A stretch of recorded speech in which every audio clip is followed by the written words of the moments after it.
तुम लोग मूर्ति पूजा क्यों करते हो? हमारे धर्म में मूर्ति पूजा सिर्फ भगवान को ध्यान में रखने का एक जरिया है। जैसे स्कूल में बच्चे चित्रों से चीजें सीखते हैं, वैसे ही मूर्ति हमें ईश्वर की याद दिलाती है। अगर मूर्ति सिर्फ ध्यान केंद्रित करने के लिए है, तो क्या ध्यान लगाने के लिए किसी बेजान चीज का सहारा लेना जरूरी है?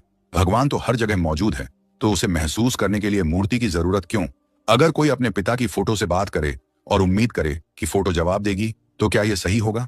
नहीं, फोटो से बात करना तो बेकार है, पर मूर्ति में भगवान की आत्मा होती है। हम मूर्ति में प्राण प्रतिष्ठा करते हैं, जिससे वह सिर्फ पत्थर का टुकड़ा नहीं रहता, बल्कि भगवान का रूप बन जाता है। मूर्ति में सच में भगवान की आत्मा आ जाती है, तो फिर जब कोई उसे गिरा देता है या तोड़ देता है और मूर्ति में भगवान होता है, तो वह खुद को गिरने या टूटने से बचा क्यों नहीं पाता? और अगर भगवान की आत्मा उसमें आकर भी बेकार रहती है, तो फिर क्या फायदा ऐसे भगवान की मूर्ति का? लेकिन मूर्ति तो बस हमारी श्रद्धा का केंद्र होती है। तो क्या भगवान ने खुद कभी कहा कि उसकी पूजा मूर्तियों के माध्यम से करनी चाहिए? हमारे धर्म में मूर्ति पूजा सदियों पुरानी परंपरा है। ऋषि मुनि भी इसे मानते आए हैं। अगर परंपरा में गलती हो, तो क्या उसे सिर्फ इसलिए मानते रहना चाहिए कि हमारे पूर्वज उसे मानते थे और पुराना होना ही सही होने का मतलब है?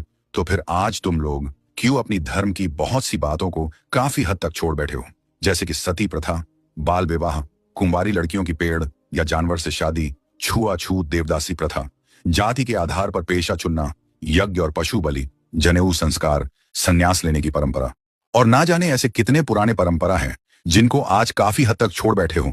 तो इनको छोड़ने का मतलब? ये सब सही नहीं था, इसीलिए इसको कानूनन बंद करवाया गया। तो तुम मान रहे हो कि यह सब गलत था? हाँ, गलत था। तो मूर्ति पूजा भी तो गलत है, उसको क्यों नहीं छोड़ रहे? कैसे गलत है?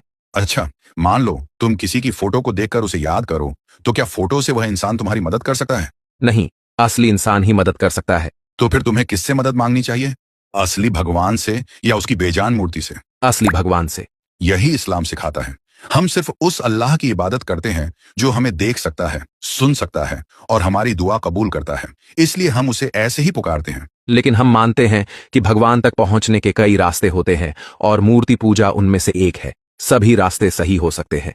अगर सच्चा भगवान एक है, तो उसके पाने का तरीका भी एक होना चाहिए।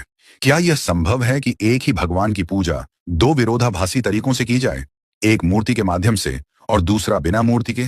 क्या भगवान ने खुद हमें बताया कि हम उसकी पूजा मूर्तियों से करें? नहीं। तो फिर?